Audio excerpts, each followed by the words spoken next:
আছেন এবং ভালোর দলে আছেন। আমিও ভালো আছি এবং 177তম এপিসোডে আপনাদের সবাইকে স্বাগত জানাচ্ছি। আমি রাসেল। আশা করছি আজকের এই এপিসোডটি আপনাদের ভালো লাগবে। যদি ভালো লাগে অবশ্যই আমাদেরকে জানাবেন এবং আমাদেরকে ইমেল করতে হলে আমাদের ইমেল অ্যাড্রেসটা আপনারা একটু মনে রাখবেন। আমাদের ইমেল অ্যাড্রেস হচ্ছে russell.booth.com@gmail.com। আপনার নাম, ঠিকানা এবং ফোন নাম্বার সহ আপনার জীবনে ঘটে যাওয়া বা আপনার জানা সেরা ঘটনা লিখে পাঠিয়ে দিন আমাদের কাছে। ঘটনার শুরুতে অবশ্যই উল্লেখ করুন ঘটনাটি আপনি স্টুডিওতে এসে শেয়ার করতে চান নাকি আপনি চান আপনার ঘটনা আমরা পড়ে শোনাই। যারা দেশের বাইরে রয়েছেন তারা সরাসরি অডিও ক্লিপ পাঠাতে পারেন বা লিখেও পাঠাতে পারেন ঘটনা।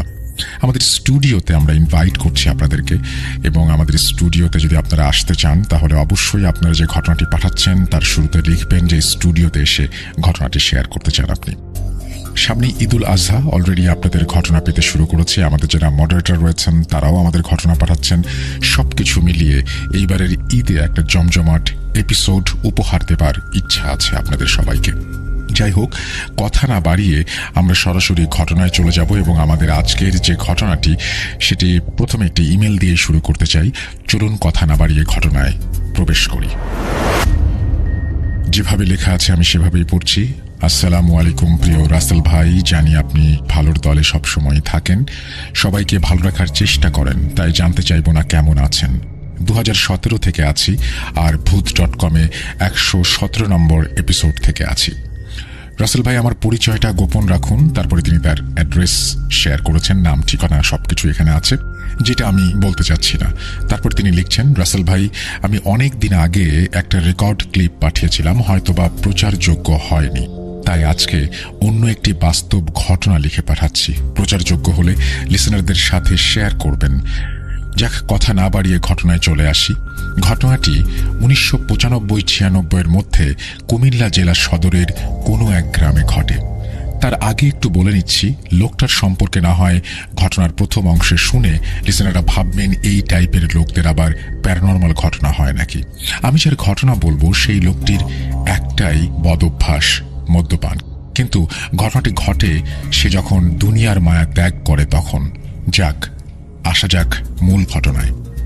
ঘটনা বলার সুবিধার্থে লোকটির ছদ্মনাম ব্যবহার করছি। ধরে নিলাম লোকটির নাম চারু মিয়া।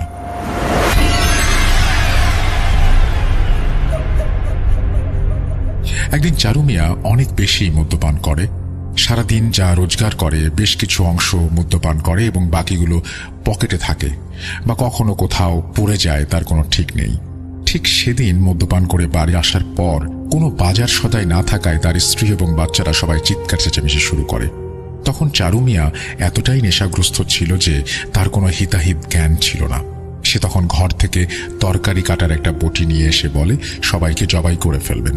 তার আশেপাশের অনেক লোক তখন জড়ো হয়ে গেছে।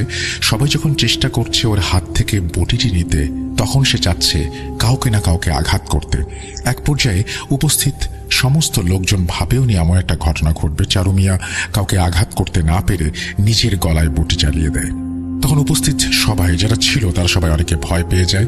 তখন মুহূর্তের মধ্যেই তার হাত থেকে বটি পড়ে যায় এবং অতিরিক্ত রক্তক্ষরণের ফলে সে মাটিতে লুটিয়ে পড়ে। সবাই তাকে ধরতে আসবে, তখন আচমকা 2 হাতের 2 আঙুল দিয়ে গলায় একটা টান দেয়। ততক্ষণে 2-3 জন এসে গামছা দিয়ে গলা পেঁচিয়ে হাসপাতালে নিয়ে যাওয়ার ব্যবস্থা করে ফেলেছে। কিন্তু হাসপাতালে যাবার আগেই পথেই সে মারা যায়। এখান থেকেই মূল ঘটনার শুরু। সে আত্মহত্যা করলেও সে যেহেতু সুস্থ মানুষ ছিল না, তাই গ্রামের কবরস্থানে তাকে দাফন করতে কোনো বাধা ছিল না এবং দাফন কাজও অনেক দ্রুত করা হয়। তার মৃত্যুতে যারা উপস্থিত ছিল তাদের অনেকেই সেই চোখের সামনে ভয়ানক আত্মহত্যা দেখে মারাত্মকভাবে ভয় পেয়েছিল। গ্রামের যে কবরস্থানে তাকে দাফন করা হয়েছে তার পাশেই যাতায়াতের রাস্তা এবং অন্য পাশে বিশাল দিঘির সমান, কিন্তু সবাই পুকুর বলে। আর ঘটনা যখন 1995 সালের, তখনকার সময় সন্ধ্যার পরে এই রাস্তায় মানুষের যাতায়াতটা অনেকটা কম ছিল। যেদিন তাকে দাফন করা হয় তার পরদিন থেকেই এই গ্রামের এবং পাশের গ্রামের যারাই এই রাস্তা দিয়ে একটু রাত করে যাওয়া আসা করে তারাই দেখে চারু মিয়া রাস্তার পাশে হাঁটাহাঁটি করছে, কেউ বা দেখে কবরস্থানের দেয়ালের উপরে হাঁটাহাঁটি করছে। তখন অনেকেই ডাক দেয় কিন্তু সাড়া পায় না, ভাবে হয়তোবা আজকে বেশি নেশা করেছে তাই এমনটা হচ্ছে। কিন্তু সেই মানুষগুলো যখন বাড়িতে ফেরে এবং জানতে পারে যে চারু মিয়া আর এই পৃথিবীতে নেই, তখন তারা ভাবে তাহলে আমরা কাকে দেখলাম। মাঝরাতে আশেপাশের মানুষগুলো রাতে সজাগ হলে কেন যেন একটা শব্দ পায় কবরস্থান থেকে, আর অনেকগুলো কুকুরের ঘেউ ঘেউ আওয়াজ। সপ্তাহখানেক পরের ঘটনা, ভয়ঙ্কর এক ঘটনা। চারু মিয়ার পাশের বাড়ির এক লোক ব্যবসার কাজে বাইরে ছিলেন এবং অনেকদিন ধরেই সেখানে ছিলেন। তিনি যেদিন বাড়ি ফিরবেন ওই কবরস্থানের কাছাকাছি আসতেই চারু মিয়াকে দেখেন। তখন বলেন, চারু ভাই, এত রাতে কি করো এখানে? বাড়ি চলো। তখন চারু মিয়া আস্তে আস্তে হাঁটছে। ওই লোক আবার বলল, চলো না, আমি বাড়ি নিয়ে যাব। এই বলে যখন লোকটি চারু মিয়ার হাতটা ধরল, ঠিক তখনই চারু মিয়া মাথা উঠিয়ে তাকালো। প্রতিবেশী লোকটা ভয়ে দেখল চারু মিয়ার গলায় ক্ষত এবং সেখান দিয়ে ফিনকি দিয়ে রক্ত বের হচ্ছে, আর চারু মিয়া দুই হাতে আঙুল দিয়ে গলায় আস্তে আস্তে টান দিচ্ছে। লোকটা ভয়ে একদম জমে গেছে। যখন তার সামনে চারু মিয়া ভীষণ বাজেভাবে একটা হাসি দিল, লোকটা তখন জোরে একটা চিৎকার দিয়ে মাটিতে পড়ে যায়। তার যখন জ্ঞান ফেরে, কবরস্থানে পাশের বাড়িতে বাড়ির অনেক মানুষ তাকে ঘিরে আছে, কিন্তু সেই ভদ্রলোক প্রায় 3 দিন কোনো কথাই বলতে পারে না। আর এই 3-4 দিন তার ভীষণ জ্বর হয়। পরে সবাইকে বলে তার সাথে কি ঘটনা ঘটেছিল। সবাই বলে চারু মিয়া তো আর নেই, মারা গেছে। তখনকার সময় যোগাযোগ ব্যবস্থা তেমন ভালো ছিল না, কে তাকে ফোনে জানাবে চারু মিয়া নেই। তারপর ধীরে ধীরে সবার মধ্যে ছড়িয়ে পড়ল।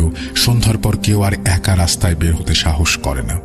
অনেকেই এই এলাকায় আসলে দূর থেকেই অপেক্ষা করে আরো লোকজন আসলে একসাথে যাবে বলে। পাড়ার অনেক ছেলেমেয়েরাই যখন 10-12 জন একটা গ্রুপ বানায়, 2-1 জন কেউ আসলে তাদের রাস্তা পার করে দেয়। আর একদিনের ঘটনা। লেখাটা অনেক বড় হয়ে যাচ্ছে, আমি ছোট করার চেষ্টা করছি। আসলে সম্পূর্ণ ঘটনা বলতে গেলে ইমেইলে অনেক বড় হয়ে যাবে। আরেকদিন এলাকার এক মুদি দোকানদার তার দোকানের মালামাল কিনে এলাকার একটা রিকশায় দিয়ে উনি সাইকেল দিয়ে পিছে পিছে আসছিলেন। রাত তখন প্রায় 9টা বাজবে। হঠাৎ মাঝ রাস্তায় তার সাইকেলের পাংচার হয়ে যায় এবং রিকশাওয়ালা ভাইকে তিনি ডাকলেও রিকশাওয়ালা ভাই শুনতে না পেয়ে চলে যায়। তখন দোকানি কি করবেন, এত রাতে সাইকেল মেরামতের দোকানও বন্ধ, কোনো উপায় না পেয়ে হাঁটা ধরলেন। তার মধ্যে সে ভয় পেতেও শুরু করলেন। এতখানি রাস্তা হেঁটে যাবেন, কিন্তু কবরস্থানের পাশ দিয়ে যাবার সময় কি হবে? ওইদিকে রিকশাওয়ালা ভাই কবরস্থানের কাছাকাছি আসতেই দেখে দূর থেকে সাদা কোনো মানুষের অবয়বের মতো কিছু একটা মুভ করছে। সে তখন থেমে গেল আর পেছনে ফিরে দেখল দোকানি নেই। রিকশাওয়ালা চিন্তিত হয়ে পড়লেন, উনি আবার কোথায় গেলেন? আমি একা কিভাবে যাব? রিকশাওয়ালা ভাই অনেকক্ষণ অপেক্ষা করতে করতে কাউকে না পেয়ে চিন্তা করলেন একাই যাবেন। তখনই সাদা অবয়বটি মনে হচ্ছে ধীরে ধীরে কাছে এগিয়ে আসতে লাগলো। তিনি রিকশাটি একটা সাইডে রেখে সেই বড় পুকুরের পাড় দিয়ে ওই পারে যাওয়ার জন্য হাঁটা দিলেন। বলে রাখা ভালো, পুকুরের 2 পারে কিছুটা জঙ্গল ও কয়েকটা কবর রয়েছে, সেগুলো সবই পারিবারিক। এখান দিয়ে সন্ধ্যার পরে কেউ যায় না, যদিও কেউ কখনো কিছু দেখেনি। এখন রিকশাওয়ালা ভাইয়ের কাছে যেন চারু মিয়ার কবর থেকে এই জঙ্গলের রাস্তা অনেক ভালো। তিনি অনেকক্ষণ হাঁটার পর অপর পাশে গিয়ে দেখেন এলাকার ছেলেগুলো নেই। রিকশাওয়ালা ভাই চেনেন সবাইকে। উনি 2-3 জনকে ডাক দিলেন, তারা আসতে চাইছিল না। অনেক অনুরোধ করে তাদের সবাইকে জড়ো করলেন তিনি এবং একসাথে লাঠি নিয়ে ওই পাশে গিয়ে রিকশাটা আনবেন বলে হাঁটতে শুরু করলেন। দূর থেকে কেউ চিৎকার করে ডাকছে। একটু পরে দেখেন দোকানি আসছে। তখন দোকানি কেন দেরি হলো বলল, আর রিকশাওয়ালা ভাইও কতটুকু ভয় পেয়ে জঙ্গলের রাস্তা দিয়ে ওই পাশে গিয়েছে সেটাও বলল। ওই পাশে গিয়ে ছেলেগুলো বলল এক কথা, তারা আজকে শুধুমাত্র 3 জন করে 2 পাশে ছিল। 2 পাশে তারাই দেখল কবরের ওপর অদ্ভুত ধরনের একটা আলো জ্বলছে আর নিভছে। এটা দেখে তারা কেউ ভাবছে একবার রাস্তায়, একবার কবরস্থানের দেয়ালের উপর কেউ যেন হাঁটাহাঁটি করছে। পরে 2 পাশে ছেলেরা জোরে চিৎকার করে একে অপরকে ডাক দিতে লাগলো। তখন আশেপাশের বাড়ি থেকে মানুষ বেরিয়ে আসলো এবং জিজ্ঞেস করলো কি হয়েছে। তখন তাদেরকে ঘটনা বললে তারা কিছুই দেখতে পায় না। পরে ওই পাশে ছেলেগুলোকে নিয়ে আসতে দেখে তারাও অনেক ভয় পেয়েছে। এরপর যে যার বাড়ি চলে যায়। গ্রামবাসীর মধ্যেও একটা আতঙ্ক ছড়িয়ে পড়ে। তারা পাশের 2 গ্রামে পরের এক মসজিদের হুজুরের কাছে যান, কেননা ওই হুজুর অনেক কামেল বান্দা ছিলেন। হুজুর পরদিন সন্ধ্যার পর আসলেন এবং গ্রামবাসীকে বললেন, এটা ভয়ের কিছু নেই, চারু মিয়ার মৃত্যুটা অস্বাভাবিক মৃত্যু, তাই একটা দুষ্টু জিন সুযোগ পেয়ে এই কাজ করেছে। মানুষ যখন ভয় পাওয়া শুরু করলো তখন ওই জিন ইচ্ছে করেই সবাইকে আরো ভয়ঙ্করভাবে ভয় দেখাতে শুরু করলো। আর চারু মিয়ার দাফনে হয়তোবা কিছু ভুল ছিল। যাক, এশার নামাজের পর তোমরা সবাই আসো, আমি গায়েবানা জানাজা পড়ে দোয়া করে দেব, ইনশাল্লাহ আর কোনো সমস্যা হবে না। হুজুর এই গ্রামের মসজিদে এশার সালাত আদায় করে তার নিয়ম মতো জানাজা এবং দোয়া করে চলে যান। পরবর্তীতে আর কোনো সমস্যা না হলেও মানুষজন সন্ধ্যার পর একা আসা যাওয়া করতেন না সেই রাস্তা দিয়ে। এই ছিল ঘটনা। ইমেলটা বড় হয়ে গেল, অনেক কিছুই বাদ দিতে হয়েছে। আর আমরা 2000 সালে এই গ্রামে জমি কিনি, বাড়ি করি, একই সূত্রে এই ঘটনাটি শুনতে পাই। ছোট বড় সবারই মুখে এই ঘটনা শোনা যায়। তাই রাসেল ভাই, আমি 100% সত্য ঘটনা এটাকে বলবো। প্রচারযোগ্য হলে প্রচার করবেন, আর ঘটনা সিলেক্টেড হলে আমাকে জানাবেন। এই প্রথম আমি অনেক বড় একটা লেখা লিখলাম। লেখার অভিজ্ঞতা নেই, জানি না লেখায় ভুল হয়েছে কিনা। যদি ভুল হয় ক্ষমা সুন্দর দৃষ্টিতে দেখবেন।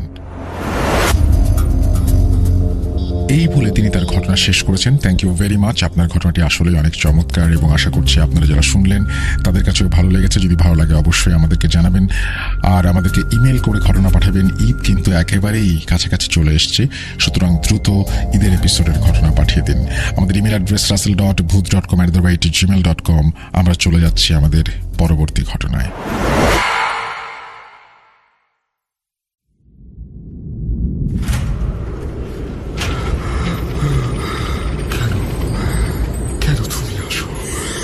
আমি শুধু তোমার সাথেই থাকতে চাই। কিভাবে সম্ভব? মৃতদের এই পৃথিবীতে থাকতে নেই। তুমি তুমি চলে যাও, চলে যাও, প্লিজ চলে যাও। সবটাই কি ইলুশন, নাকি অন্য জগতের কেউ কখনো হাজির হয়ে যায় চোখের পলকে?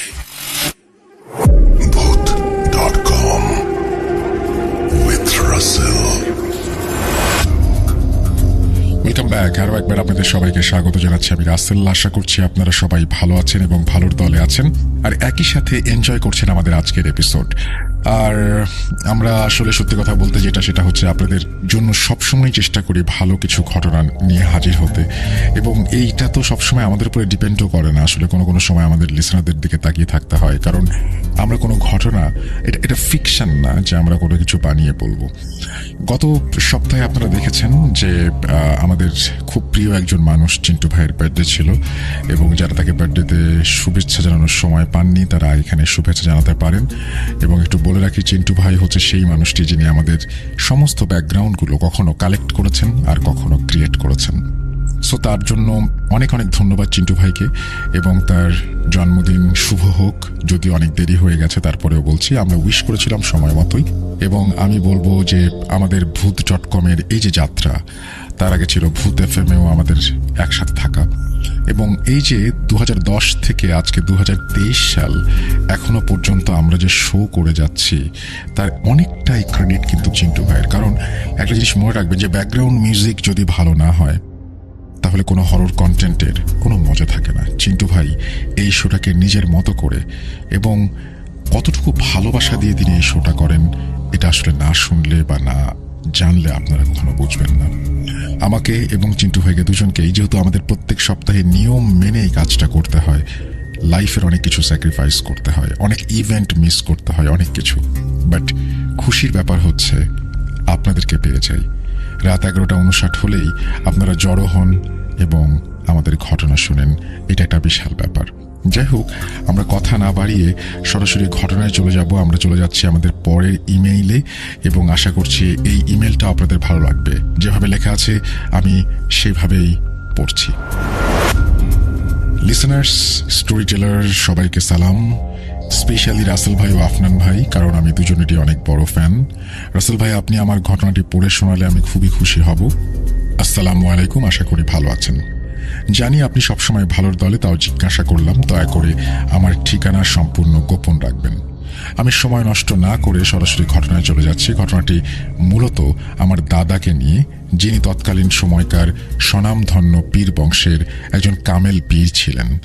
ঘটনাটি আমার দাদার মুখে যেভাবে শোনা আমি সেভাবেই শুরু করছি। আশা করছি লিসনারদের বুঝতে সমস্যা হবে না।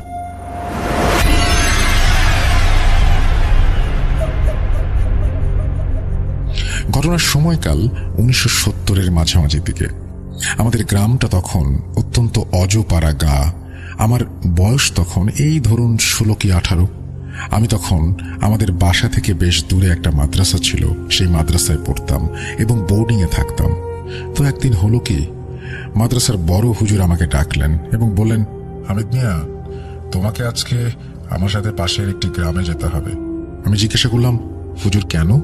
হুজুর গম্ভীর স্বরে আমাকে বললেন, ওই গ্রামে কিছুদিন যাবত একটু সমস্যা হচ্ছে, আমাকে মাগরিব বাদে সেখানে যেতে বলা হয়েছে, তাই তোমাকেও নিয়ে যাই। হুজুরের মুখে এই কথা শুনে আমি 7-5 না ভেবে বললাম, আচ্ছা, মাগরিব বাদ আমি তৈরি হয়ে থাকব, আপনি ডাক দিলে আপনার সাথে চলে যাব। যথারীতি যে কথা সেই কাজ। মাগরিবের নামাজ শেষ করতেই হুজুর আমাকে বললেন, হামিদ মিয়া, আমার ঘরে কিছু জিনিসপত্র ভরা একটা ব্যাগ আছে, তুমি ব্যাগটা নিয়ে আমার সাথে চলো। তৎকালীন সময় কোনো যানবাহনের অতটা চলাচল ছিল না, তাই হুজুর আর আমি পায়ে হেঁটে রওনা দিলাম পাশে গ্রামের উদ্দেশ্যে আমাদের যাত্রা। পথে যাওয়ার সময় কোনো সমস্যা হয়নি যদিও, কিন্তু ওখানে পৌঁছানোর পর যা দেখলাম তা দেখার জন্য আমি মোটেও প্রস্তুত ছিলাম না। আমি মূলত যেই বাড়ির উদ্দেশ্যে ওইখানে যাই, ওইখানে পৌঁছানোর পর দেখি সেই বাড়ির উঠোনে 3টা লাশ শোয়ানো আছে। শুধু লাশের গায়ে একটি করে চাদর দিয়ে রাখা। আশেপাশের মানুষ একটু দূরে দাঁড়িয়ে আছে। হুজুর এরকম অবস্থা দেখে ওই লাশের পরিবারদের জিজ্ঞাসা করলেন, কি হয়েছে? আর লাশকে এই অবস্থায় রেখেছো কেন? এদের গোসল করানো হয়নি?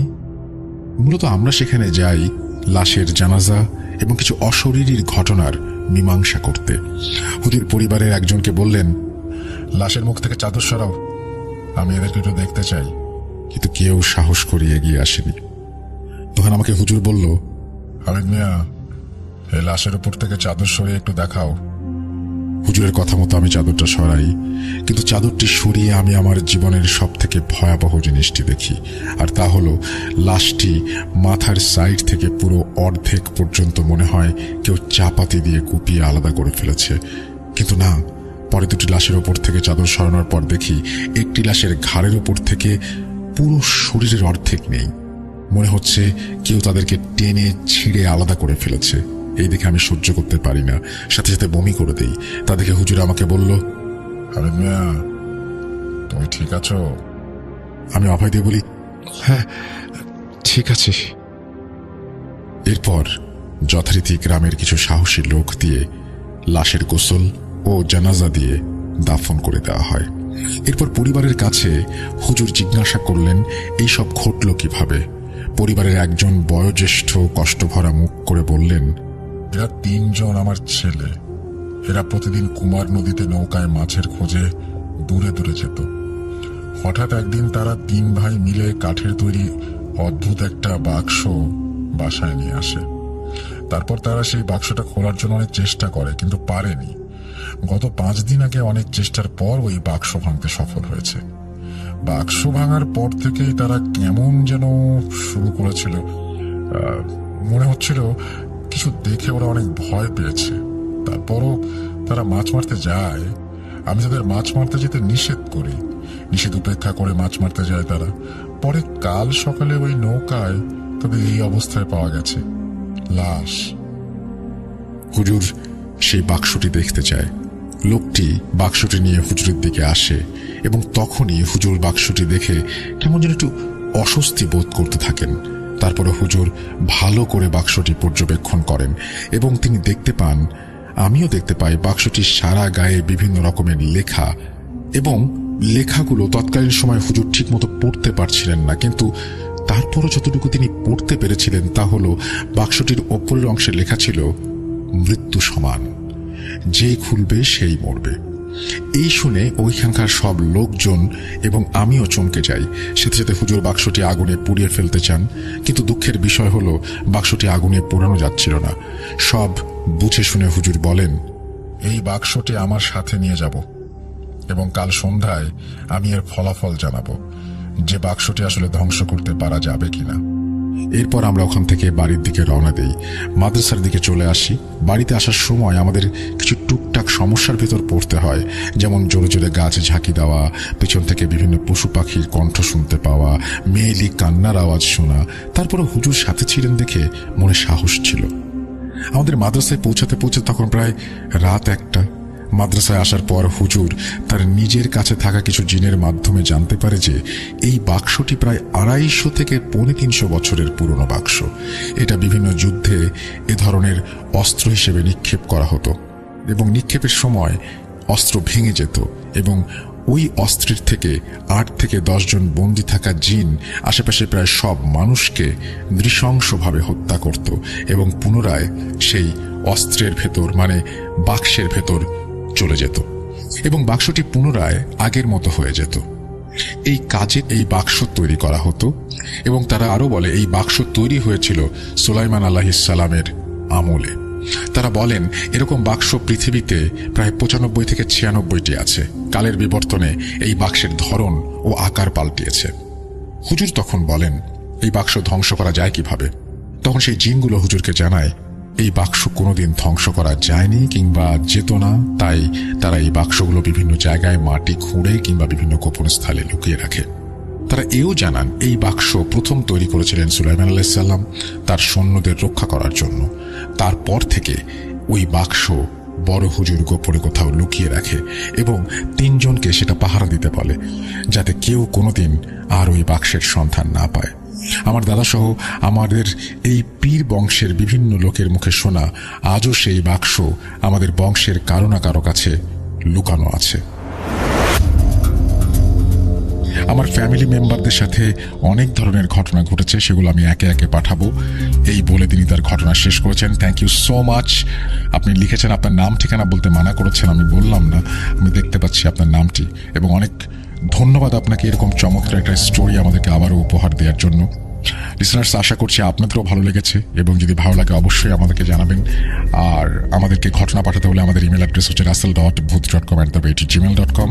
আপনার নাম ঠিকানা এবং ফোন নাম্বার সহ আপনার জীবনে ঘটে যাওয়া বা আপনার জানা সেরা ঘটনা পাঠিয়ে দিন আমাদের কাছে।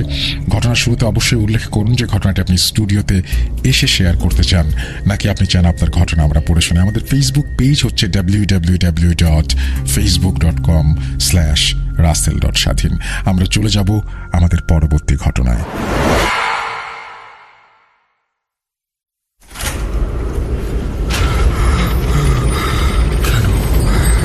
কেন তুমি আসো? আমি শুধু তোমার সাথেই থাকতে চাই। তুমি চলে যাও, চলে যাও, প্লিজ চলে যাও। Booth.com with Russell. Welcome back. আপনাদের সবাইকে স্বাগত জানাচ্ছি আমি রাসেল। আশা করছি আপনারা সবাই ভালো আছেন। 177তম এপিসোডে আবারও আপনাদের স্বাগত জানাচ্ছি।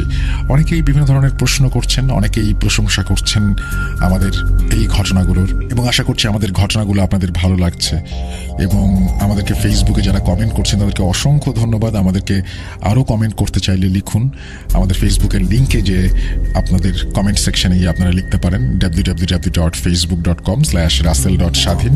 আমরা চলে যাব আমাদের পরবর্তী ঘটনায় এবং আশা করছি যে পুরোটা সময় আমাদের সঙ্গে থাকবেন। যেভাবে লেখা আছে আমি সেভাবেই পড়ছি।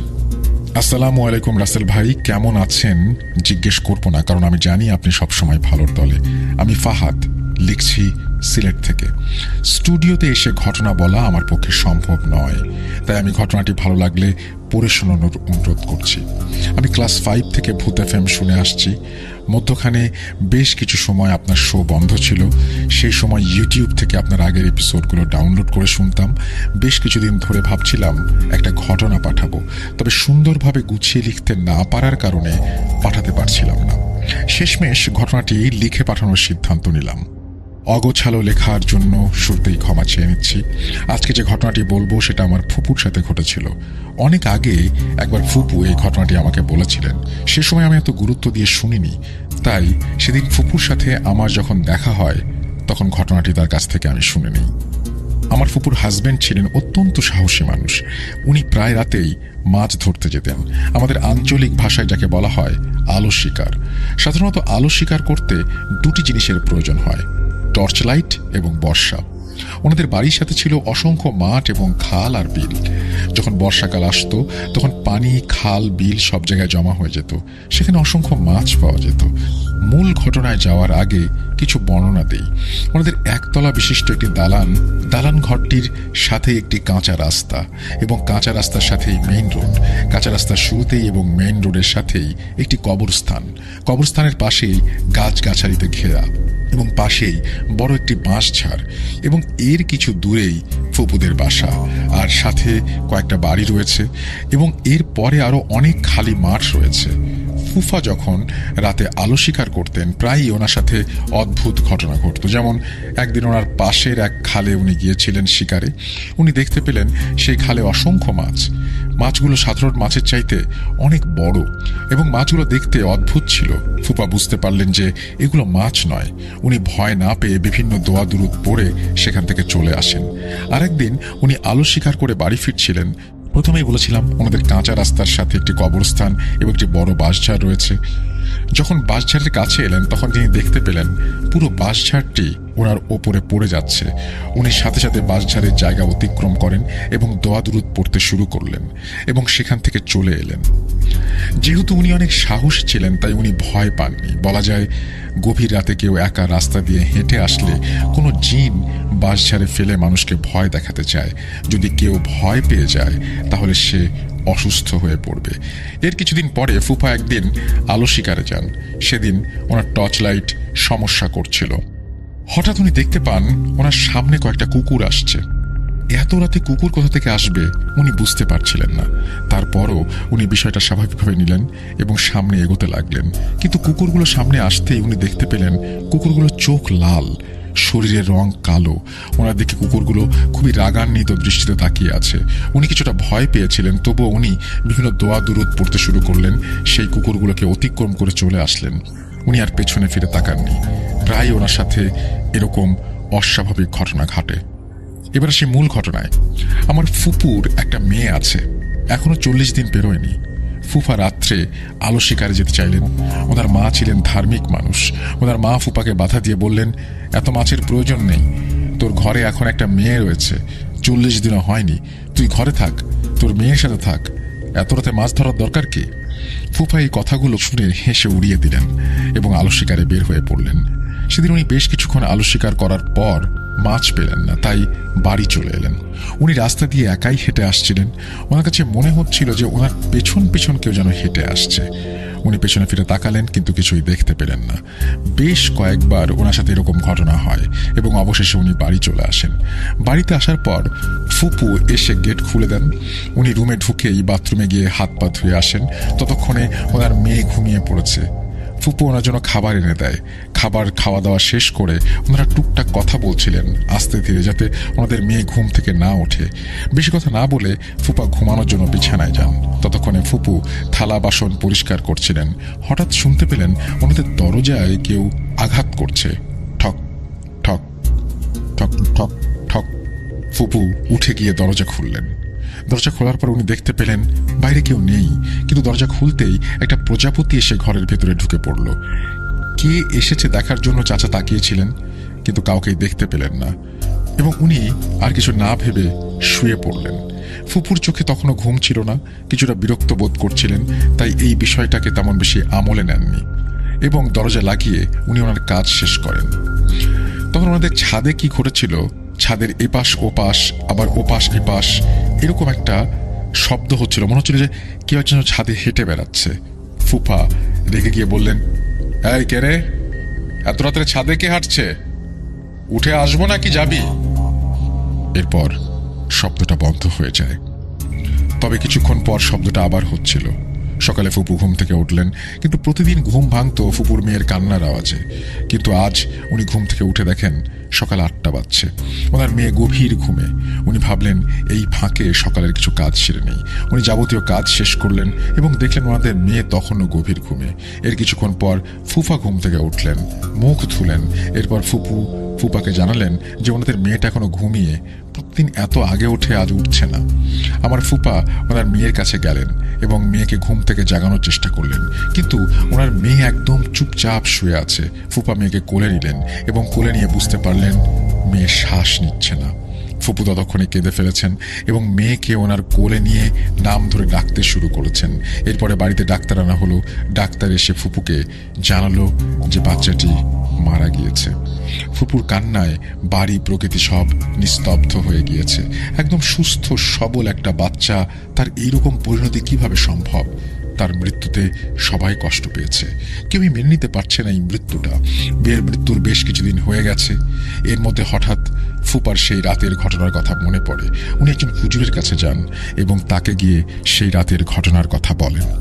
হুজুর ফুপাকে বলেন উনি অনেক রাত করে বাড়ি ফিরেছিলেন, তাই কিছু হয়তো ওনার পেছন পেছন এসেছিল এবং সেটা প্রজাপতি রূপে তাদের ঘরে প্রবেশ করে। এরপর ফুপা বুঝতে পারলেন যে তার নিজের ভুলেই তিনি মেয়েটিকে হারিয়েছেন। এই বিষয়টা উনি ওনার মায়ের থেকে প্রথমে গোপন রাখেন, কিন্তু কিছুদিন পর উনি বিষয়টা জেনে যান। কিন্তু উনি ফুপুকে কিছু বলেননি। বলে আর কোনো লাভ নেই, যা হবার হয়ে গিয়েছে। এরপর কখনো ফুপা আর আলো শিকারে বের হননি। এই ছিল আমার ঘটনা। ভালো লাগলে শেয়ার করবেন, পড়ে শোনাবেন। লেখায় অনিচ্ছাকৃত ভুলের জন্য দুঃখিত। আমার নাম ফাহাদ আহমেদ। তারপরে তিনি তার কন্ট্যাক্ট নাম্বার শেয়ার করেছেন। Thank you very much Fahad, আপনার ঘটনার জন্য। আশা করছি এই ঘটনাটি আপনাদের ভালো লেগেছে। যদি ভালো লাগে অবশ্যই আমাদেরকে জানাবেন। আমাদের ইমেল অ্যাড্রেস russell.booth.com@gmail.com, অথবা আমাদের ফেসবুক পেজে যে আপনারা লিখতে পারেন www.facebook.com/russell.স্বাধীন।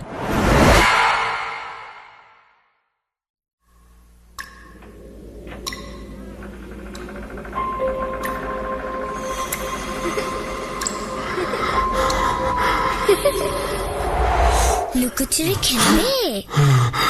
লুকোচুরি তুমি লুকাও, আমি ঠিকই তোমাকে খুঁজে পাবো।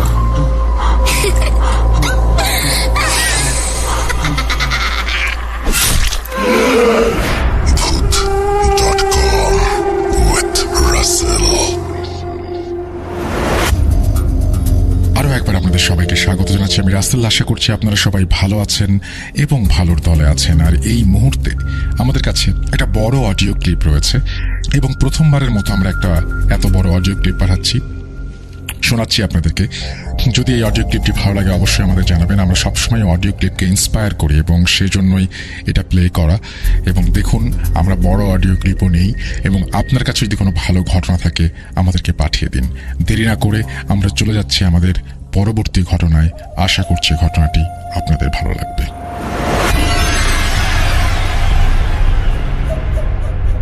আসসালামু আলাইকুম রাসেল ভাই, আশা করি ভালো আছেন। আমি আল্লাহর রহমতে ভালো আছি। আমার নাম রাসেল ভাই মোহাম্মদ মাহবুবুল আলম সোহাগ। আমার বাসা পাবনার ঈশ্বরদীতে। আমি এখন পাবনার এডওয়ার্ড কলেজে লেখাপড়া করতেছি।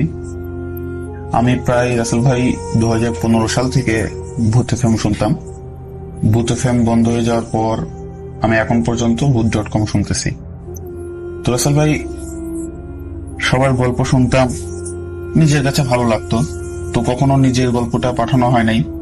তো আজকে ভাবলাম যে পাঠাই দিই। যদি আপনাদের কাছে ভালো লাগে আমার সত্য ঘটনাটা অবশ্যই শেয়ার করবেন। আর যদি ভালো না লাগে তাহলে কোনো সমস্যা নাই। আসলে বলতে পারবো না যে আমার ঘটনাটা একেবারে ভয়ানক নাকি, সেটা দর্শকই বলবে। তো ভাই, বেশি কথা না বলে চলুন আমার সত্য ঘটনাটা আপনাদের সাথে শেয়ার করি। তো ভাই, আমার ঘটনাটা শুরু হয় আমার জন্মের পর থেকে। আমাদের দেশের বাসা হচ্ছে সিরাজগঞ্জের উল্লাপাড়া বড়হল গ্রামে। তো আমার জন্মের পরে আমি, ছোট বাচ্চারা যেমন সাধারণত অনেক সুন্দর হয়, তেমন আমিও অনেক সুন্দর ছিলাম। তো ভাই, আমরা হচ্ছে 3 বোন আর আমি একটা ছেলে, আমার আব্বু আম্মুর। তো আমার এলাকাটা একটু বর্ণনা দিয়ে দিই রাসেল ভাই। আমার যে দাদির বাসার পাশেই আমার একটা সম্পর্কের নানি হয়, তার বাসা ছিল। তো ওনার বাসা আর আমার বাসার মাঝে পিছনের সাইডে একটা গলির মতো একটা রাস্তা ছিল। তো বাড়ির পিছনের সাইডে 2টা পুকুর ছিল আর একটা শিমুল গাছ ছিল। আর শিমুল গাছের পাশে একটা বাঁশের ঝাড়ের মতো ছিল। আমরা সচরাচর বাড়ির সামনে দিয়ে যাতায়াত করতাম, কিন্তু যখন আমরা ওই বাড়ির নানির বাসায় যেতাম তখন আমরা ওই বাড়ির পিছনের গলিটাই ব্যবহার করতাম, তাহলে অনেক কাছে হইতো বাসাটা। তো রাসেল ভাই, তো আমাকে সচরাচর আমার দাদি বেশি বাড়ির বাইরে নিয়ে যেতে দিত না, ছোট যখন ছিলাম তখন। তো একদিন আমার ওই নানি আমার আম্মুকে বলে যে তোমার ছেলেকে আমার বাসায় একটু নিয়ে আসো, আমি একটু দেখি, আমার বয়স হয়ে গেছে, আমি তো আর যাইতে পারি না, একটু নিয়ে আসো, আমি একটু দেখি। তো আমার আম্মু একদিন দুপুরের দিকে আমাকে কোলে করে ওই বাসার পিছনের যে রাস্তা ওটা দিয়ে নিয়ে যাচ্ছিল। তো রাসেল ভাই বলে রাখি প্রথমে যে আমার ওই নানির সাথে একটা জিন থাকতো, যেটা আপনার ওই শিমুল গাছে থাকতো আর কি। এটা পরে আমার আম্মুদের থেকে আমরা শুনছি যে, তো যেদিন আমাকে ওই নানির বাসায় নিয়ে যাচ্ছিল, তখন আম্মু যেই আমাদের বাসা থেকে ওই গলি দিয়ে নানির বাসায় যাবে, শিমুল গাছটা যখনই পার হয়েছে, হঠাৎ করে আমার আম্মু খেয়াল করে যে আমি আর নড়াচড়া করতেছি না, কোনো আওয়াজ করতেছি না। তখন আমার আম্মু খেয়াল করে যে আমার গালে বড় বড় আঙ্গুলের ছাপ, আমার গালটা একদম লাল টকটকা হয়ে আছে, আর আমার গালে 5টা আঙ্গুলের ছাপ। তো এটা দেখে আমার আম্মু চিল্লায় উঠছে যে কি হলো, সবাই ডাকাডাকি শুরু করলো। আমার দাদিরা গেল, আমার আব্বু বাসায় ছিল না, আব্বু অফিসে ছিল, আমার আব্বু ঈশ্বরদীতে চাকরি করে সরকারি, তো সেক্ষেত্রে আব্বু অফিসে ছিল। আমার দাদিরা আসলো, আসার পরে দেখে এই অবস্থা। আমার ওই নানির, যেহেতু আমার বাসা থেকে আমার আম্মু নানির বাসার উদ্দেশ্যে রওনা দিছিল, তো আমাকে সর্বপ্রথম নানির বাসায় নিয়ে যায়। ওখানে আমার একটা ফুফা ছিল যে মসজিদে নামাজ কালাম পড়াইতো, ধার্মিক ছিল, তো ওনাকে ডেকে নিয়ে আসে। আসার পরে আমাকে ঝাড়াফু দিয়ে সুস্থ করে তোলে, আল্লাহর রহমতে সুস্থ হয়ে যাই। তারপরে আমার ওই ফুফা সবাইকে বলে যে তুমি যখন বাবুকে ওই বাসায় নিয়ে যাচ্ছিল, তখন ওকে একটা জিন দেখে ওর কোনো কারণে রাগ হওয়ার কারণে ওই বাচ্চাকে একটা চড় মারে, যার কারণে বাচ্চা জ্ঞান হারিয়ে ফেলছিল। হ্যাঁ, তো এখন একটু ওকে দেখে শুনে রেখো, আর ও যেন ওকে যে বাসার বাইরে যেন বেশি না নিয়ে যাওয়া হয়।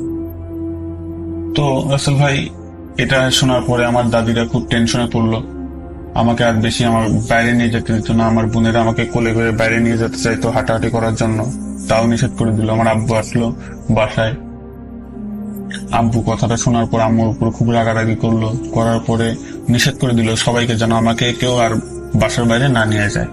আমাকে তাবিজ দিয়ে দিল হাতে বাঁধার জন্য, আম্মুকে বলে দিছিল যে তাবিজ যেন কখনো না খোলে। তো তারপরে রাসেল ভাই অনেকদিন আর কোনো সমস্যা হয় নাই। তো একদিন আমার যে নানি, মানে আমার আম্মুর আম্মু, ওনার বাসা ছিল হচ্ছে পাশের গ্রামে। তো একদিন বিকালের দিকে উনি আমাদের বাসায় আমার সাথে দেখা করার জন্য আসে, আমাকে দেখতে আসে। তো দেখে আসে, সবার সাথে কথা বলে বাসায় যেতে যেতে আমার নানির প্রায় একটু রাতই হয়ে যায়। গ্রামে প্রায় 8টা-9টা অনেক রাত। তো ওই টাইমে উনি বাসায় যাচ্ছিল। তো উনি যখনই ওই গলি দিয়ে যাচ্ছিল, যখনই শিমুল গাছটা পার হয়েছে, তখনই উনি দেখে যে ওনার মনে হচ্ছিল যে পিছন থেকে হয়তো বা কেউ আসে। উনি সাথে সাথে হাঁটে হেঁটে আসতেছে। তা গ্রামের মানুষ রাসেল ভাই, তো উনি বলল যে এই পিছনে কে রে? তো কোনো আওয়াজ আসে না। তো হঠাৎ দেখে যে বাসের ঝাড়ের ভিতর থেকে মানে শন এরকম একটু সাউন্ড আসতেছে। তো নানি মনে করছে হয়তো বা কোনো জীবজন্তু হবে, সাপ পোকা হবে। তো নানি আবার সামনের দিকে হাঁটা শুরু করছেন। তো যেই সামনের দিকে তাকায় হাঁটা শুরু করছে রাসেল ভাই, তখনই আমার নানির নাম ধরে পিছন থেকে ডাক দিছে একবার, বাসের ঝাড়ের মধ্যে যে একটু এদিকে আয়, শুনতো ভাই ডাক দিছে। তাম্মু দাঁড়াইছে বলে কে, আর কোনো কথা বলে না। আবার যেই সামনের দিকে হাঁটা শুরু করছে তখন আবার ডাকে, নাম ধরে ডাকে। তো ওই সময় রাসেল ভাই পিছনে কেউ থাকার আর কথা নাই। তো নানু একটু খেয়াল করছে যে কি, তখন দেখে রাসেল ভাই যে ওই বাঁশের ঝাড়ের ভিতরে দেখে একটা মানে দুটা চোখ, অনেকটা বিড়ালের চোখের মতো, কিন্তু সাধারণ বিড়ালের চেয়ে অনেক বড় বড় বড় চোখ, একদম লাল টকটকা, মনে হচ্ছে রক্ত চোখ, বড় বড় করে নানির দিকে তাকায় আছে আর নানিকে কাছে ডাকতেছে।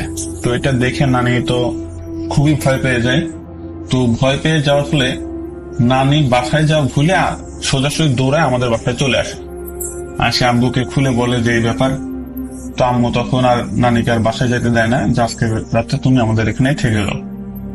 তো নানি আমাদের বাসায় সেদিন থেকে যায়। যাওয়ার পর রাসেল ভাই প্রায় অনেকদিনই এমনই ছোটখাটো ঘটনা প্রায় ঘটতেই ছিল। তো এর কিছুদিন পরে রাসেল ভাই আমরা আমার দাদির বাসা থেকে আমরা পাশের গ্রামে আমার জায়গা কিনে আমার আব্বু বাসা করে আমার নানির বাসার এলাকায়, ওখানে বাড়ি করে। তো আমরা ওখানে চলে যাই। তো রাসেল ভাই ওখানে যাওয়ার কিছুদিন পরে আমার দাদি মারা যায়। তো আমার দাদি মারা যাওয়ার পরে আমার গ্রামে আমার আব্বুর মন টেকতেছিল না। তারপর আমার আব্বু যেহেতু ঈশ্বরদীতে চাকরি করত, শহরে চাকরি করত, সেক্ষেত্রে রাসেল ভাই যাতায়াতের একটু সমস্যা ছিল, যার কারণে আমরা পরিবার সহকারে আমরা ঈশ্বরদীতে চলে আসি।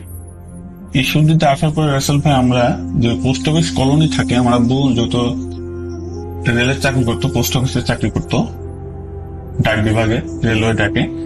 তো সেক্ষেত্রে আমরা পোস্ট অফিস যে কলোনি, রেল কলোনি, ওটাতে আমরা উঠি। এটা দোতলা বাসা ছিল কলোনির ভিতরে।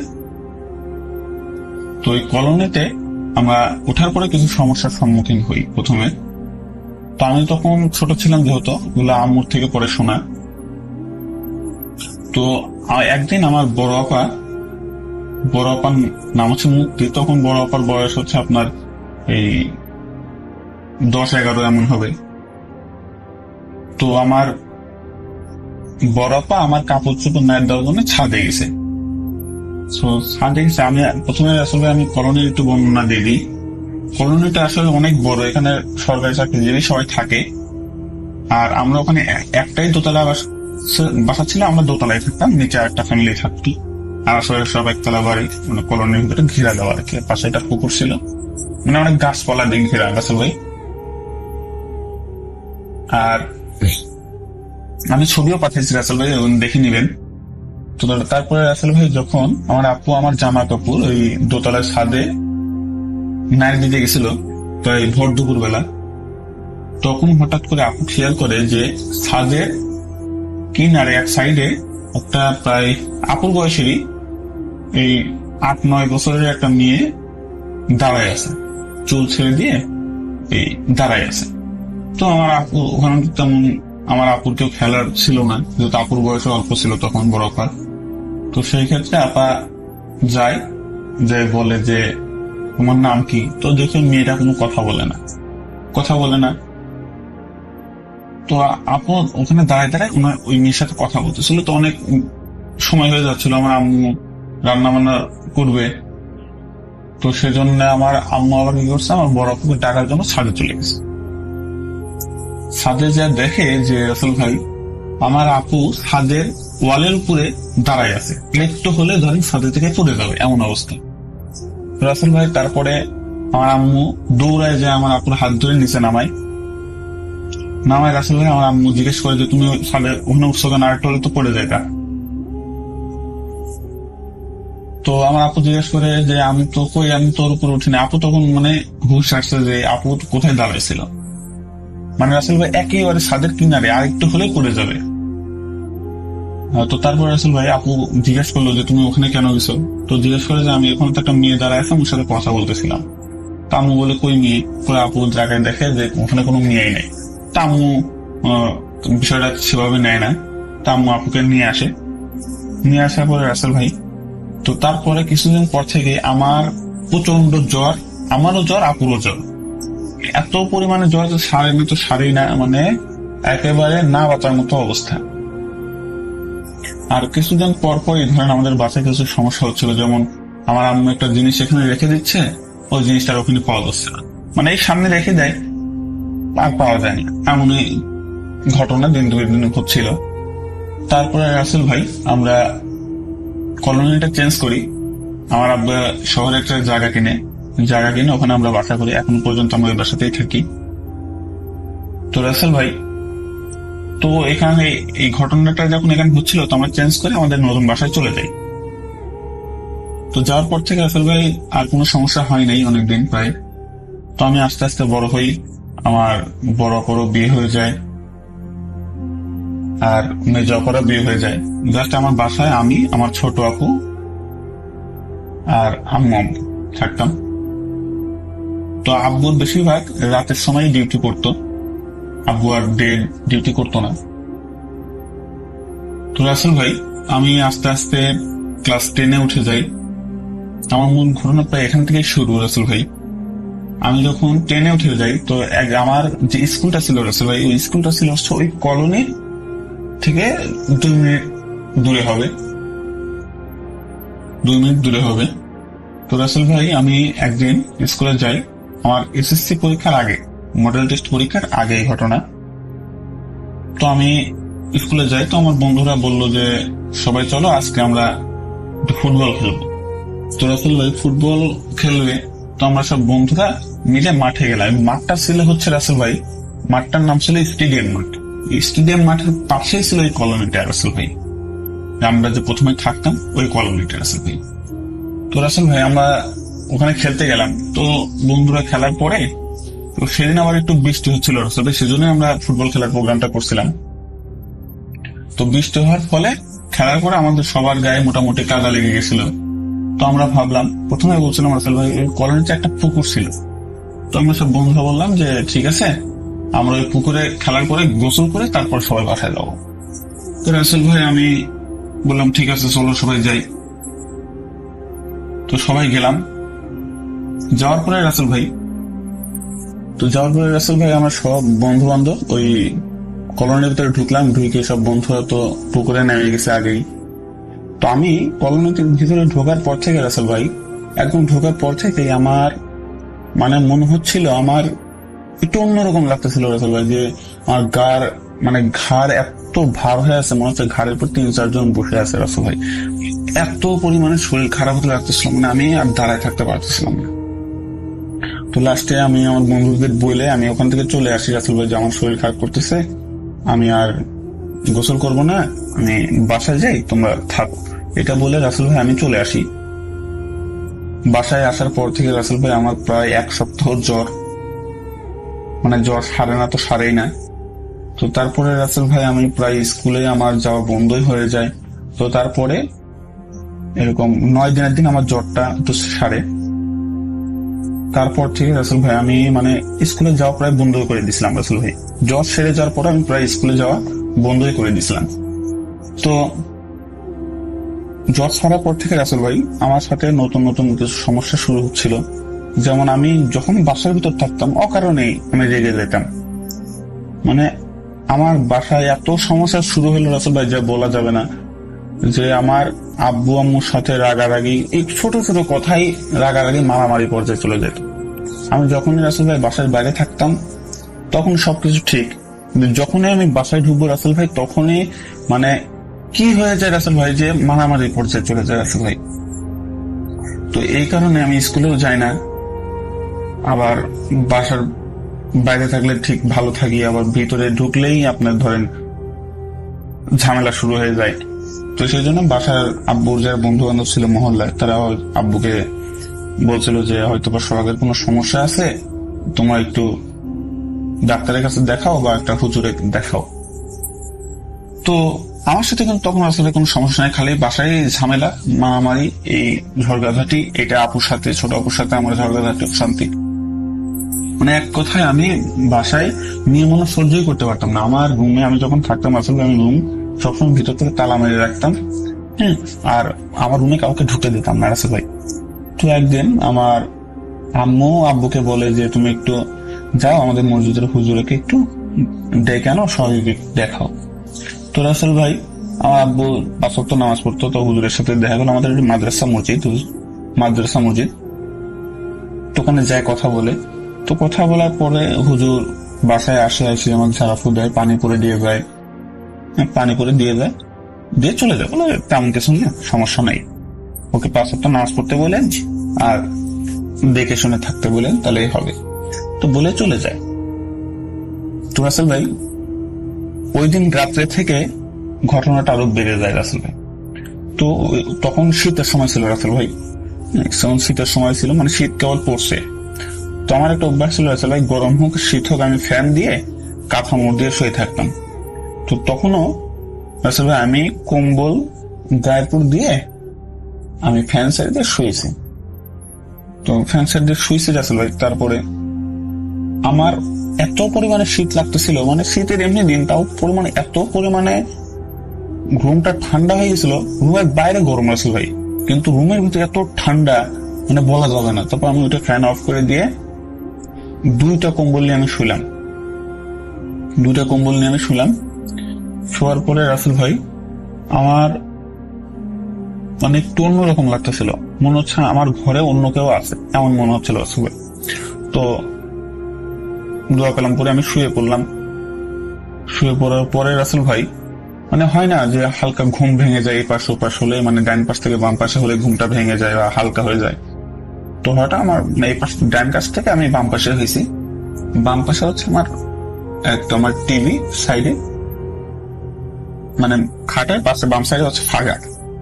তো আমি যেই ডান সাইড থেকে বাম পাশে হয়েছি, হালকা চোখ খুলছে, তখন রাসেল ভাই আমি খেয়াল করলাম যে কেউ যদি মানে 2টা হাত খাটের উপরে রেখে, মানে মাথাটা হাতের উপরে রেখে আমার দিকে তাকায় আছে, ফেস বোঝা যাচ্ছে না, কিন্তু চোখটা লাল টকটকা বড় চোখ আর দাঁত বার করে মানে আমার দিকে ভয়ানক ভাবে হাসতেছে।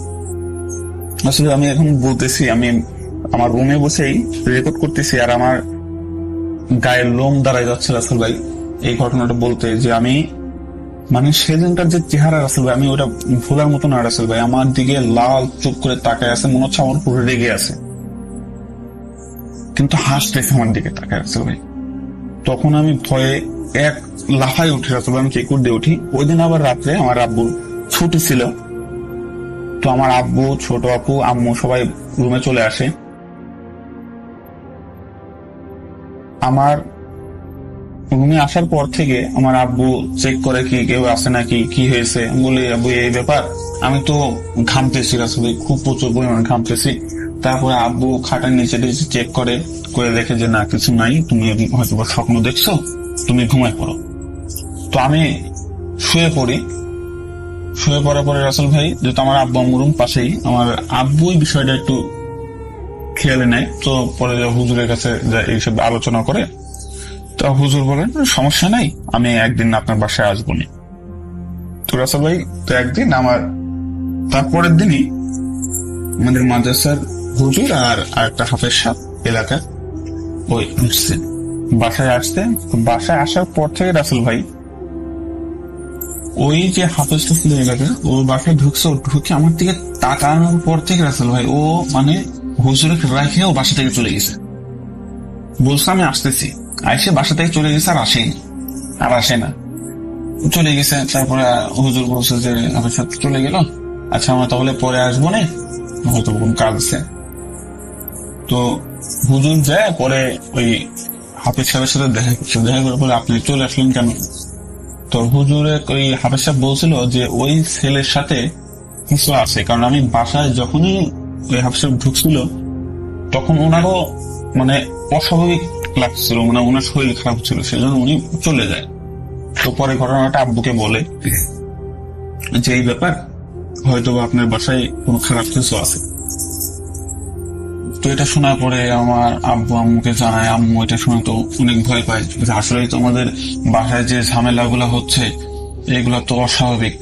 তো তারপরে রাসেল ভাই আমার আম্মু একটা হুজুরে কানতে বলে, তো আমার মাদ্রাসার হুজুরকেই বলে। তো হুজুরের একটা বন্ধু ছিল, উনি আপনার এইসব কাজ করতো, কারণ ওনাকে বাসায় নিয়ে আসে বিকালবেলা।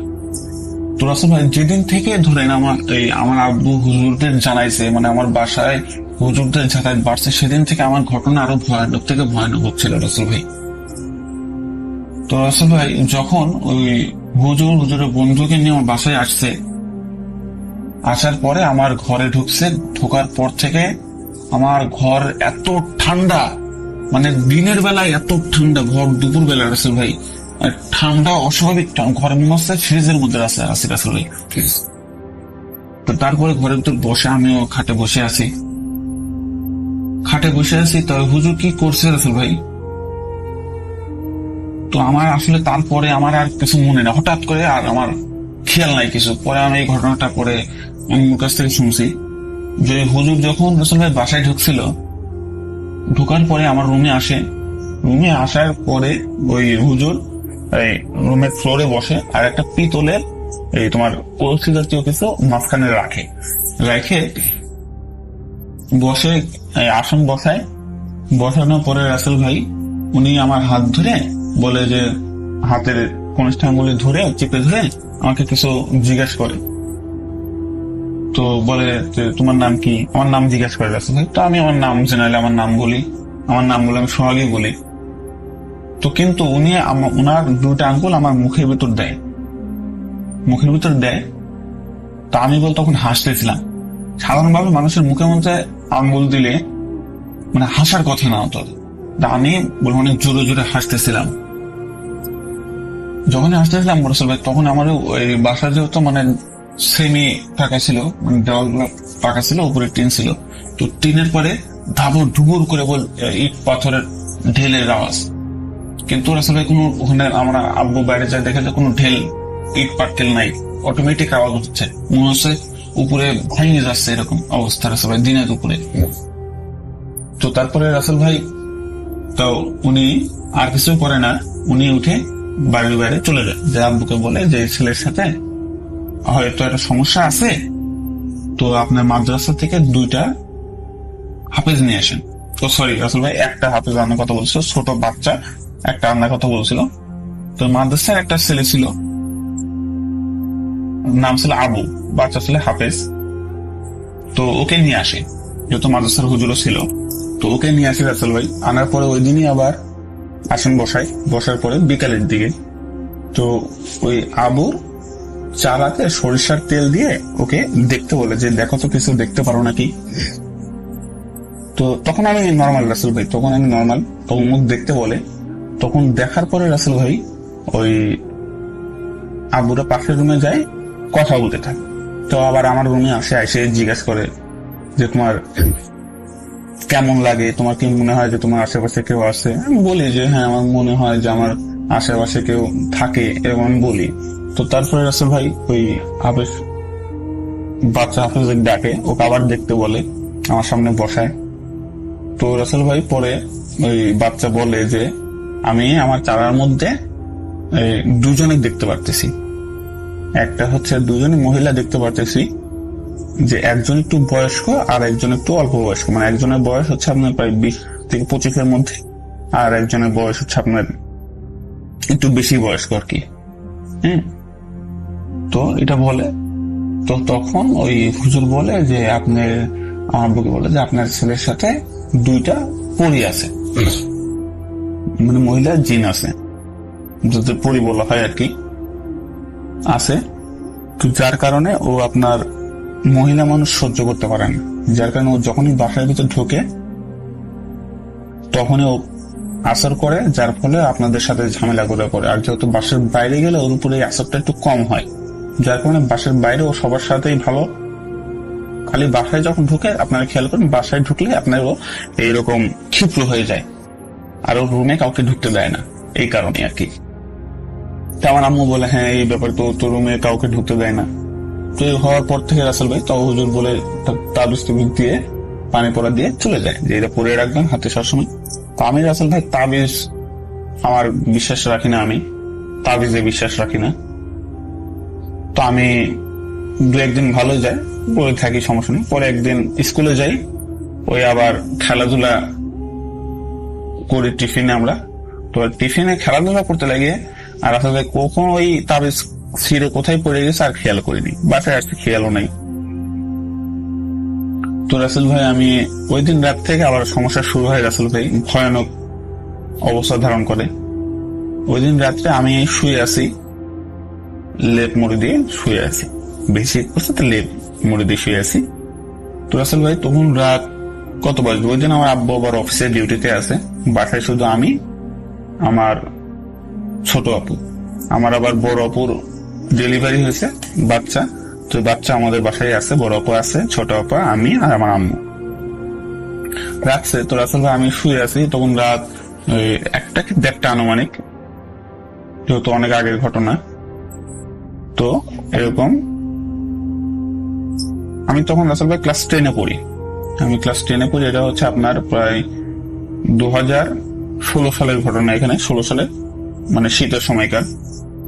তো তখন রাসেল ভাই আমি যখন শুয়ে আছি তখন রাত 1টা-1:30 বাজে, তো অনেক রাত্রি। রাসেল ভাই আমি লেপ মুড়ি দিয়ে শুয়ে আছি, তো হঠাৎ মানে আমি খেয়াল করতেছি যে আমার লেপের উপর দিয়ে যদি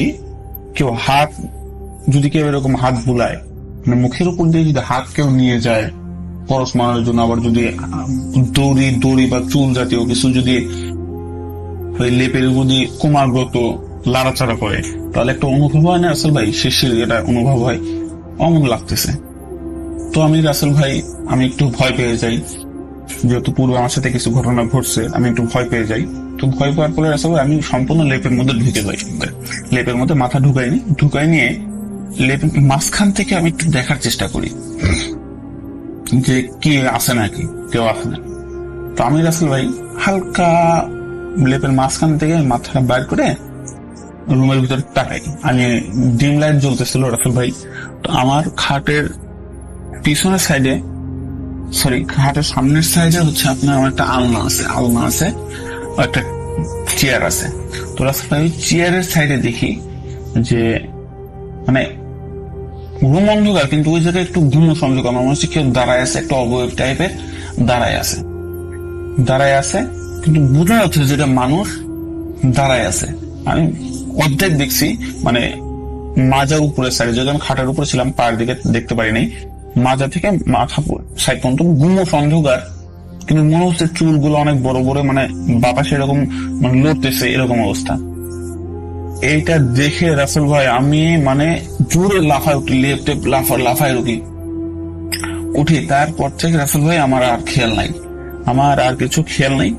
আমার আম্মু পরে ঘটনাটা আবার আমার আম্মুর থেকে শোনা, যে আমি যখন চিল্লাই উঠি রাসেল ভাই, তখন আমার আম্মু রাত জায়গায় ছিল, কারণ আমার ওই যে বড় বোনের বাবু হয়েছিল, তো রাত্রে ওই বাচ্চার কাপড় চেঞ্জ করার জন্য উঠছিল। তখন আমি চেক করে উঠে আমার বড় আপা, আম্মা, ছোট আপা সবাই রুমে চলে আসে।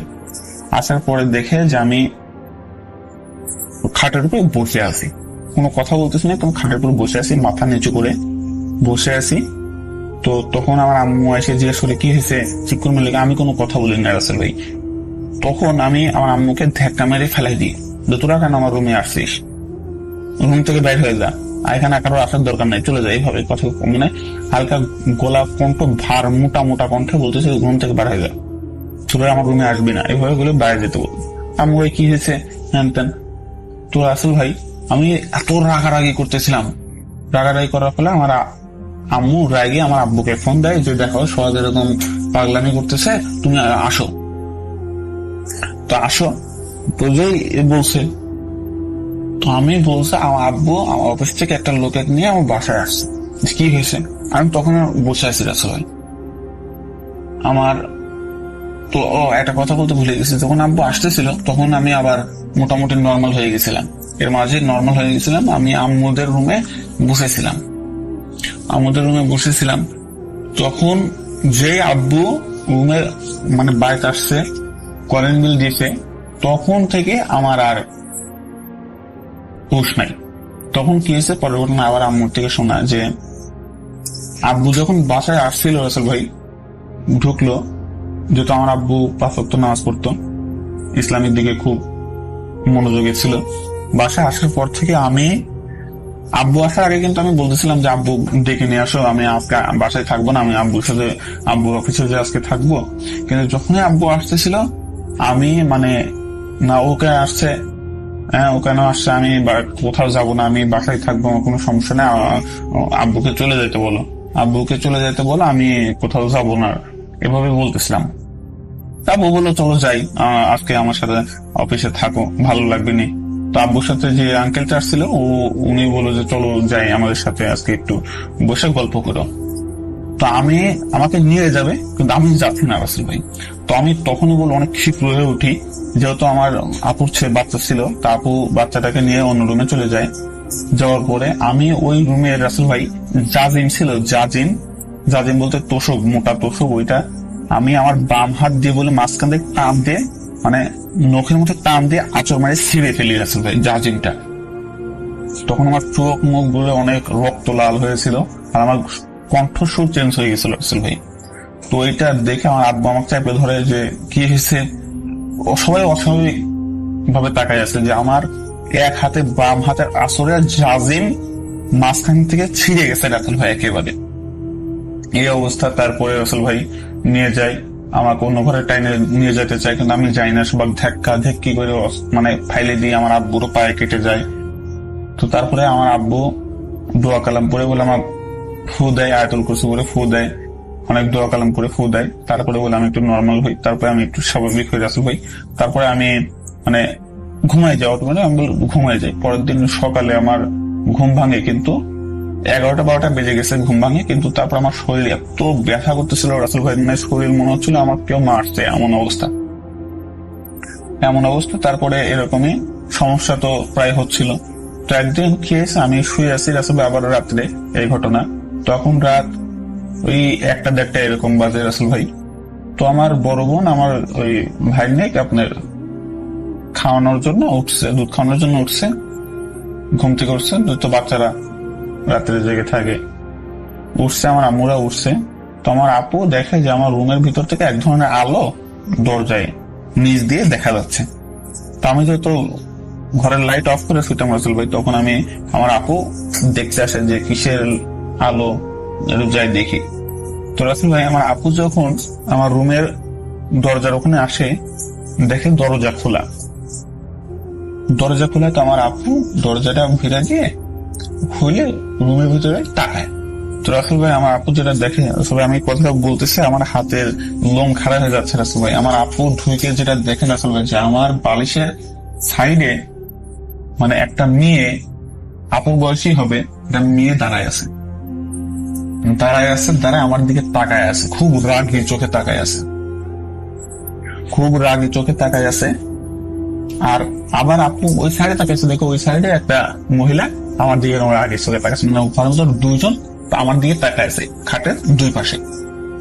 এটা দেখে আমার আপু জোরে চিৎকার মারার ফলে মানে আমার আম্মুরা চলে আসে। আবার চিৎকার মারার ফলে পাশের বাসার, অত রাতেও পাশের বাসার লোকজন চলে আসে যে কি হয়েছে। আসে দেখে যে এই অবস্থা, আমি ঘুমিয়ে আছি, চিৎকার করতেছে, তাও আমি ঘুমাইছি, আমি উঠি না। পরে এসে আমার সব ধাক্কা দেখি করতেছে, তা আমি উঠি না। অনেকক্ষণ পরে আমার মুখ পানি টানি মারার পরে আমি ঘুম থেকে উঠছে রাসেল ভাই। পরে উঠে আমি জিজ্ঞেস করি কি হয়েছে, হ্যাঁ তো তোমাকে এত ডাকাডাকি করতেছি আমরা, তুমি ওঠো না কেন? বলতো আমার তো মনে হচ্ছিল আমি একটা স্বপ্ন দেখতেছি, যে আমি একটা মেঘের উপর দিয়ে ভাসতেছি, এমন মনে হচ্ছিল রাসেল ভাই। এটা আমি বলি, তারপরে বলে যে না সমস্যা তো আছে। সকালে আমার মাদ্রাসার হুজুরে আমার আব্বু বাসায় নিয়ে আসে বলে যে দেখেন এই সমস্যা হচ্ছে। তো হুজুর আবার ওই মাদ্রাসায় চলে যায়, মাদ্রাসায় ওনার সাথে জিন ছিল, ওই জিন চালান করে দেখে, যে জিজ্ঞেস করে যে সমস্যা কি, আমি আপনাদের কালকে জানাবো। তো আমার আব্বুরা পরের দিন নামাজে যায়, ফজরের নামাজের পরে হুজুর জিজ্ঞেস করে হুজুর কি হয়েছে। তো হুজুর যেমন বলে আর কি, যে আমি খোঁজ নিছি যে সোহাগের সাথে এরকম 2টা পরীর মতো আছে মহিলা জিন, তারা কোনো কারণবশত সোহাগের উপর একটু রেগে আছে,